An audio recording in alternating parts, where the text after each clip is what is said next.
So decision making is simply choosing one of the alternatives. While problem solving is invention of an alternative. Decision making types: programmer, non-programmer, strategic, tactical, individual, group decision making, policy, and operating. So first one is programmed and non-programmer. Programmed are those decision makers which are based on criteria that are well understood. They are routine and repetitive. Where non-programmed are not established, so we don't have any previously any rules. One needs to evaluate various alternatives to reach the decision. Second one is strategic and tactical. Strategic decisions are the decisions that affect the whole organization and define the direction of the organization. So basically, strategic decisions determine the direction of the organization. Tactical are repetitive in nature, and they are day-to-day basis. Policy and operational policy are taken by the top management, while operating are taken by the lower management. This is the key point here. Or policy decisions affect the entire enterprise, where the operating decisions apply put policy into effect. Individual and group in an organization there are groups as well as individuals. Decision taken by the groups is known as group decision. And now cons of the group decision: it is time consuming, it is domination, one person can dominate the whole group, lack of responsibility, group think, and satisfying is a very important word here. Satisfying satisfying satisfying, a combination of words satisfy and suffice. Members accept a low risk easy solution instead of a search for the best solution. Now steps in the decision making: steps are like OPA, objective of the day, object specific objective. P means problem identification, A means search for the alternative, AE means evaluating the alternatives, AC means choice of alternatives, and action. Sixth is seventh is action, and last one is result. Here one more thing is that about decision making based on the Simon's decision making process. So we have Sam who proposes phase of decision making as phases of decision making as intelligence, design, and choice. Intelligence means simply specific objective and identification of problem. The decision mean design means search for alternative and evaluation of alternative and choice of alternative.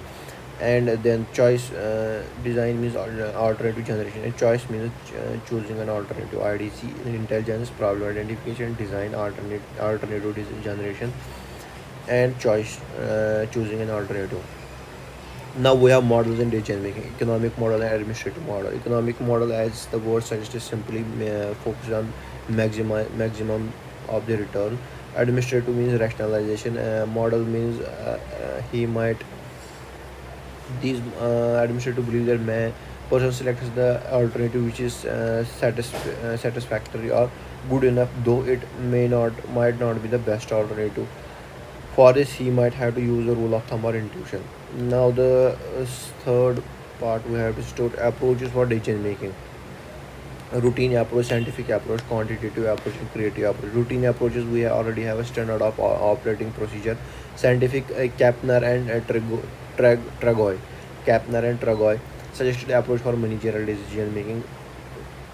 So in this, he gave some steps which are as follows: identification of the problem, acquiring preliminary observation about the problem, stating tentative solution to the problem, investigating the problem thoroughly and using current and controlled experiments, classification of relevant data, stating tentative answer to the problem, adjusting and stating answer to the problem. Simply in scientific approach, we have to do observation and tentative answers. So we can go it like this: I for identification of problem, observation of problem, state tentative solution, ST state tentative solution, IP investigating the problem, D for data obtainment, tentative answer, and answer. Quantitative approaches, which are simply based on mathematical and process feasible actions such as cost minimization, profit maximization, return on investment, are expressed by measurable values. Various quantitative techniques of decision making are: creative approach. Decision making should not be viewed as logical one. Rational steps need not to be taken to make a decision. Techniques of decision making: non-quantitative, which are based on intuition, facts, experience, considered opinions, brainstorming, nominal group technique, NGT, or Delphi technique. Intuition is simply known as sixth sense. It is the opposite of the rational decision making. Facts are regarded as excellent based on decision making, but there are two problems. Facts are not easily available. Facts alone are not suffice for a decision making. Experience decision makers experience provides guidance for decision making. One must evaluate whether the experience is relevant for the situation under the decision is being made. Considered opinions. Considering opinion of knowledgeable person in the field of concern. However, decision making process becomes lengthy and time consuming. Brainstorming is simply a process for identifying solution to a problem and options to pursue.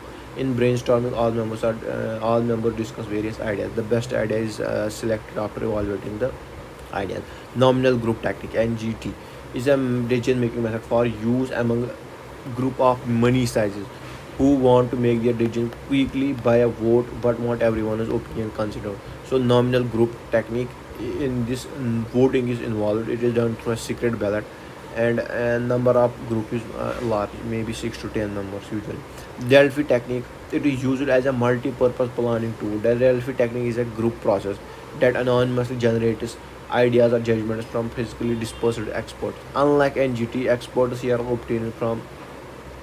ideas are obtained from questionnaire or via the internet, and as opposed to face-to-face discussion. The areas where the experts differ are then discussed between them to reach consensus. Delphi technique is structured communication technique for groups, originally developed for collaborative forecasting, but also has been used for policy making. Delphi technique is also used for collaborative. So, what is the difference between Delphi technique and nominal group technique? Delphi technique does not use face-to-face interaction. It is done via questionnaire or via internet, and then points in which the experts differ are discussed separately. The next one is quantitative of techniques of decision making. First one is linear programming, as it is utilizing a resource for construct for maximum potential. Probability decision theory. It is simply using probability one can predict. The game theory. The game theory is technique stimulating the rivalries or conflicts between business as a game. Again, I repeat, game theory. This technique stimulated the rivalries or conflicts between business as a game.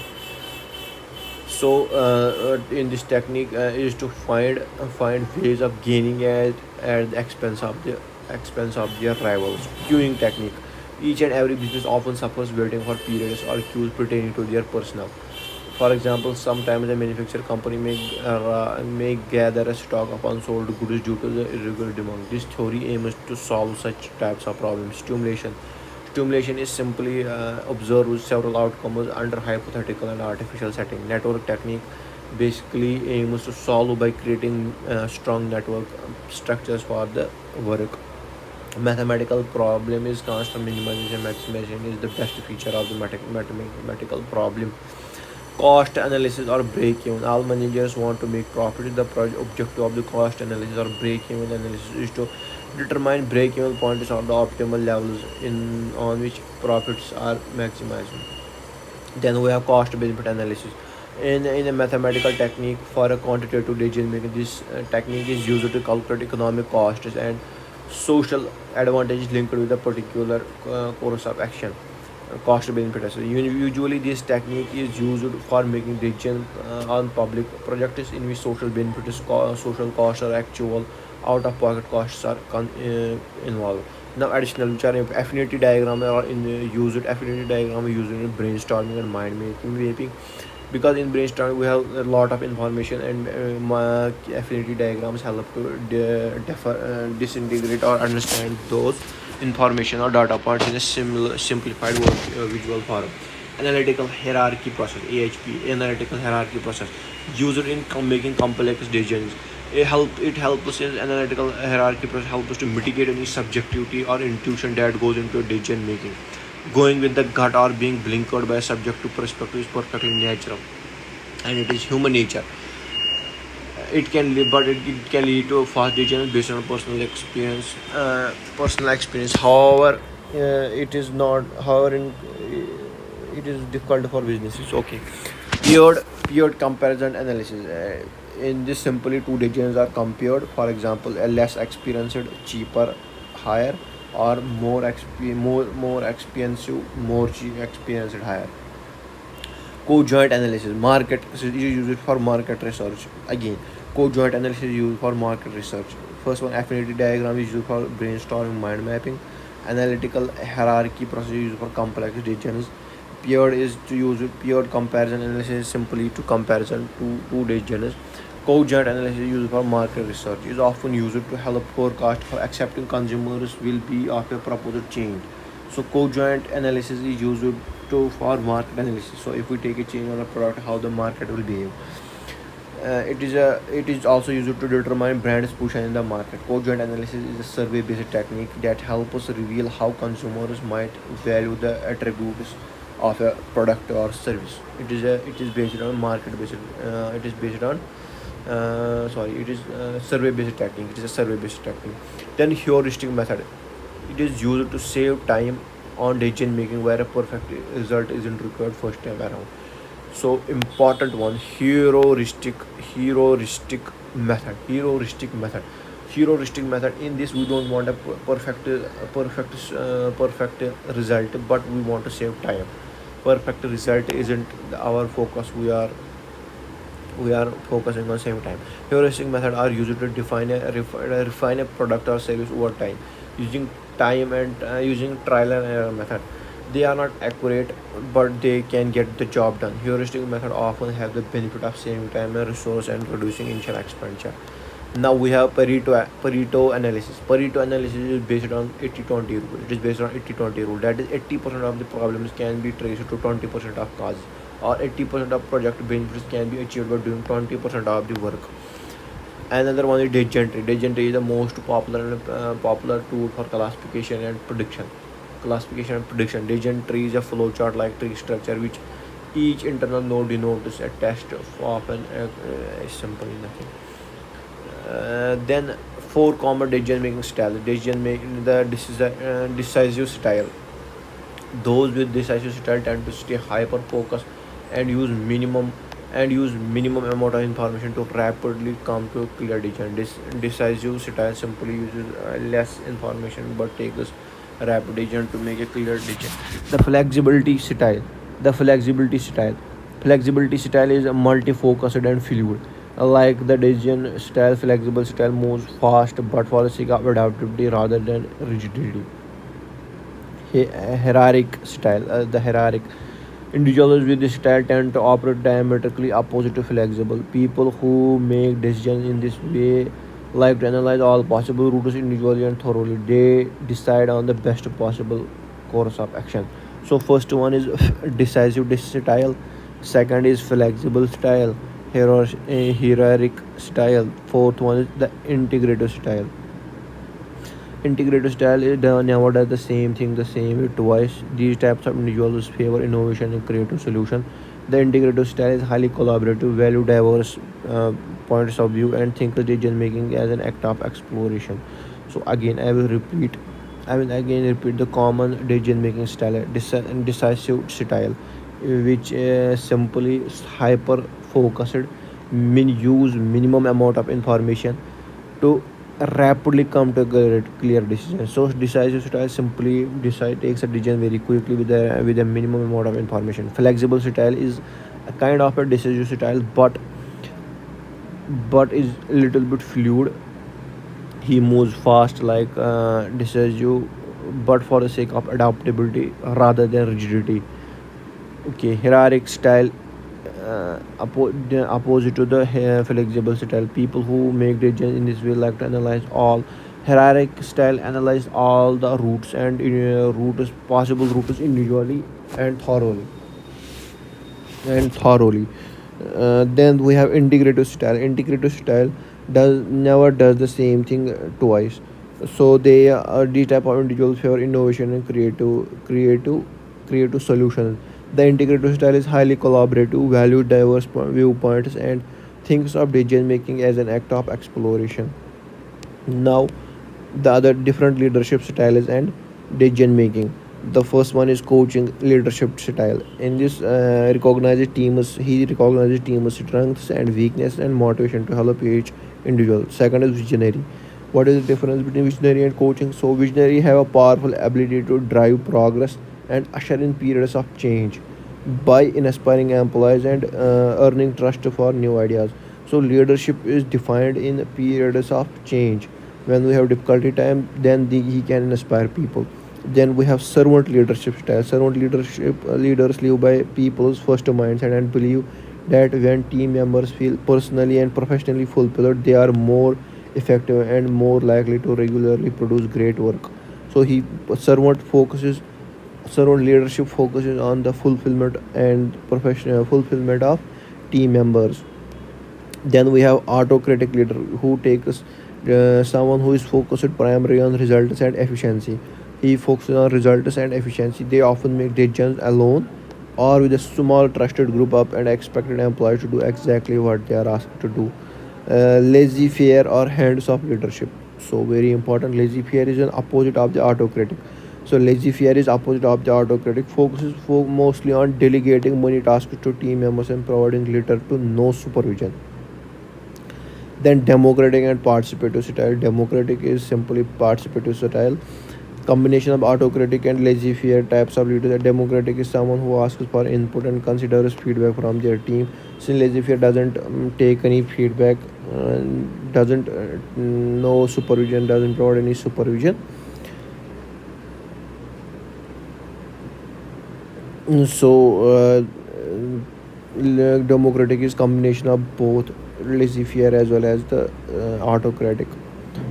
Peasantry, pay, pay setter leadership. Sorry, pay setter style is one of the most effective for achieving fast results. Pay setter leaders are primarily focused on performance, often set high standards and hold their team members accountable for achieving their goals. Transformational leadership. Transformation is similar to coach type in that focus on clear communication, goal setting, and employees motivation. Transactional leadership. Transactional is someone who is laser focused on performance, similar to pay setter. Bureaucratic leadership style are similar to autocratic leaders in that they are expected their team members to follow the rules and procedure precisely as written. Biases in decision making. So we have selective search for evidence known as confirmation bias. People tend to be willing rather gather facts than support certain conclusions but disregard other facts that support different conclusions. So simply selective search for evidence. So people search for evidence which support their biases. Premature termination or of search for evidence. People tend to accept the first alternative that looks like it might work. Wishful thinking is tendency to you want to see things in a certain way, usually positive light, which can distort perception and thinking. Choice supportive bias or post purchase rationalization. Choice supportive, so if you take a decision, it should be a tendency or retroactively ascribe positive attributes to an option one has selected. It is a cognitive bias. Recency, people tend to place more attention on more important information, either ignore or forget more distant information. Primacy effect is psychological and sociology. It is a cognitive bias that results in a subjective recalling primary information presented better than the information present later. Repetition bias is a willingness to believe that one has been told most often and by the greater number of different sources. Attribution asymmetry, people tend to attribute their own success to internal factors including abilities and talents but explain their failures in terms of external factors such as bad luck. The reverse bias is shown when people explain their successes or failures. Sunk cost fallacy. Sunk cost fallacy is a specific type of framing effective that affects decision making. It involves an individual deciding about a certain situation based on what they have previously invested in the situation. Optimism bias is a tendency to overestimate the likelihood of a positive occurring in the future and underestimate the likelihood of a negative life event. So second, here we have ten different biases have been discussed here. I will repeat quickly. One is search selective for evidence. It's also known as confirmation bias. So we try to confirm our decisions. Premature termination of a search for evidence. So we tend to accept the first alternative. Wishful thinking, as simply we tend to think positively for ourselves. Choice supportive bias or post purchase rationalization. Choice supportive bias or post purchase rationalization. Simply post purchase rationalization. So when we do a purchase, we make things we just support. Recency is putting more attention on the recent information. Primary effect is a psychological cognitive that illness subject. Primary effect is in which subject recalling primary information presented better than the information presented later. Repetition is a willingness, bias is a willingness to believe that one has been told most often that and by the greatest number of different sources. Attribution asymmetry. People tend to attribute their own success to internal factors, including abilities, and but their failure in terms of external. Sunk cost fallacy is a specific type of framing effect that affects decision making. It involves an individual deciding about a current situation based on what they have previously invested in the solution situation. I will just repeat sunk cost fallacy again. I will repeat two: attribution and sunk cost. Attribution asymmetry. In this, people attribute their success to internal factors and fail to attribute their failures to internal factors. Right? Sunk cost fallacy is a specific type of framing effect that affects decision making. It involves an individual deciding about a current situation based on what they have previously invested in the situation. Optimism bias is a tendency to overestimate the likelihood of positive events occurring in future and underestimate the likelihood negative events. Let me again repeat optimism bias. Sunk cost fallacy is specific type of framing effect that affects decision making. It involves an individual deciding about a current situation based on what they have previously invested in that solution. Okay, sunk cost. uh, Optimism bias or tendency to overestimate likelihood of positive events occurring in future and underestimate the likelihood of a negative. Or optimism is being way too much optimistic. A decision support system is simply computer etc management information simple. Business and environment agent concept and nature. There are two business. There are the business environment can be internal environment and external. Internal are conditions and forces. It is very way too simple. Characteristics of environment: total, specific, internal. Okay, this is simple. Okay, layers of business environment. A business form is surrounded by three layers. Micro is the internal layer. Micro environment is the immediate environment of the firm, includes mission, policy, resource, culture, organization structure. It is the inside circle. Micro is inside. Meso is the between micro and macro. Meso environment includes all external forces operating on the firm at the industry level, such as customers, competitors, suppliers, distribution partners, regulators. Meso environment is the setting between micro environment and macro environment of the firm. Macro environment consists of external forces that are remote and have no direct influence on the firm. For example, economic, social, political, technological. These factors may be clubbed together as domestic external environment. Tool to analyze meso environment. Porter's framework is a tool to analyze the meso environment. He identified five forces that make up competitive environment which can erode your profitability. First one is threat to new entrants. New entrants in the industry bring new capacity and desire to gain market. These barriers, the higher these barriers to entry, the smaller the threat for existing players. Bargaining power of suppliers. The concentration of suppliers and the availability of the substitute suppliers are important factors in determining supplier power. Bargaining power of the buyers. Simply, buyers are under power. Threat to substitute products. Competitive rivalry. The last force is Porter's five forces. So we have Porter's five forces. First is threat to new entrants, bargaining power of suppliers, bargaining power of buyers, threat of substitute product, competitive rivalry. So rivalry is high when there is a lot of competitors that are roughly equal in size and power. When the industry growing slowly and when the consumers can easily switch to competition offered newly costs. To analyze macro. So first was meso was done by what? Porter's five. Threat to new entrant is bargaining power of suppliers, bargaining power of buyers, threat of substitute product and competitive rivalry. Then we have macro analysis. We have pestle. Special analysis: political, economic, social, technological, environmental, and legal factors. I think we are done. Now we are the some further biases. IKEA bias: I know everything already bias. Confirmatory bias: confirmatory bias confirms already existing beliefs. Anchoring bias is also known as overconfidence bias. Availability heuristic: based on recent events, for example corona. Progress bias: act of overstating. Planning fallacy: inability to say no underestimates the line. Survivorship bias: copy others in order to survive. Then we have theories of decision making. Bounded rationality theory is given by whose father is Herbert Simon. Limited data satisfying decision, no perfect decision. Behavioral theory, it is given by John Burleson and B.F. Skinner. Study of behaviors of employees. Prospective theory, it is given by Daniel Kahneman and Amos Stress. How people choose between options given to them and how they estimate based on their faults. Satisfying theory is given by Herbert Simon. Satisfy and suffice. Normative theory, identification of optimal decision making, it is given by Vector Beyond. Okay, I think we are done here.